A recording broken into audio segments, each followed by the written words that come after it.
Ahem. Hari ini aku hadir untuk uji bakat penyampai radio. Jadi hari ini saya nak tahu Tengah tunggu turn tu, berdebor-debor rasanya. boleh terus telefon di Ini adalah antara peserta yang sempat aku rakamkan. 2000. Ramai juga yang berbakat. Dan ramai juga yang caca marba macam aku.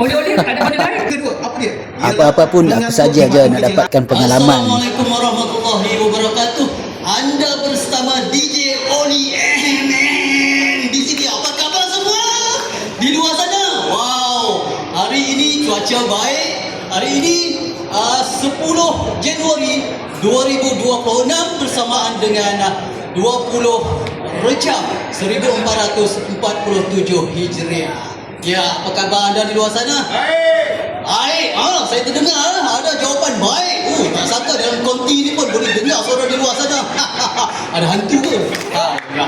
Apa-apa pun kita teruskan dengan topik. Sebenarnya tidak ada topik baru untuk anda di luar sana. Kita ada topik baru. Siapa masih ingat lagi saya war-warkan minggu lepas ada topik baru? Okey, topik baru kita adalah pengalaman anda.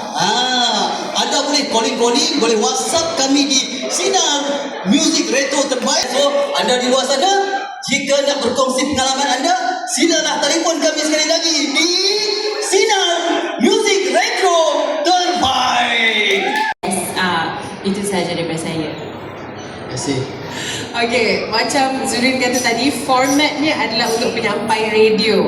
Jadi cara penyampaian tadi adalah lebih kepada pengacaraan di atas pentas. Tetapi confident level tu ada, apa yang disebutkan memang jelas, apa yang ingin abang sampaikan. Cuma kalau boleh after this, sekiranya ada peluang lagi, abang kena tahu apa sebenarnya yang abang nak sampaikan. Tetapi we'll see how. Thank you. Terima kasih. Abang Rosli, abang tadi semangat, okey bang. Cuma saya kurus semangat tadi. Ujung-ujung tu terkejut saya. Tengah-tengah menulis, dia marah aku ke? Tengah kereta, kau keluar radio sekarang? Tak adalah. Tapi bagus bang semangatnya. Cuma saya puji artikulasinya memang sangat jelas, senang untuk difahami. Macam Dina kata tadi memang agak tergabung-tergabung sikit. Mungkin sebab abang lupa tadi, abang nak kena counter balik, nak kena cover balik sebab dah tertinggal pula. Yalah, kita kalau dekat format radio ni kena ada dia punya intro, kena ada isi, lepas tu outro dia. Mungkin abang dia pergi intro dah betul, masuk isi tu kira macam kaki dulu, lepas tu kepala, kemudian pergi badan, pergi tangan. Dia tapi benda tu adalah ceritanya dekat situ. Dan juga energi okey bang, cantik bang. Ini kalau macam ini hari-hari energi macam ini, hari-hari dapat bonus bang. Sebab kita kadang-kadang datang lemah-lemah juga. Tapi kalau abang hari-hari datang kerja macam ini, insya-Allah bang energinya macam ni. Penampilan bang saya puji, memang penampilan sangat menarik bang. Orang kata energi ada dekat situ. Topinya tu saya suka. Orang kata itu apa panggil? Beret. Itulah nama dia bang. Terima kasih kepada saya punya saya punya stylist, penyanyi saya, wife saya. Bang, terima kasih bang Gulak bang Okey, terima kasih semua.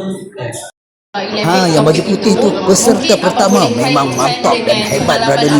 Yang pakai blazer hitam tu pun boleh tahan juga. Okey, aku ciao dulu. Good luck everybody. Kita tak tahu orang dia macam mana. Handsome Handsome. Cuma ada jerawat lah bang ini bang. Saya tak. Jerawat tu manis bang. Manis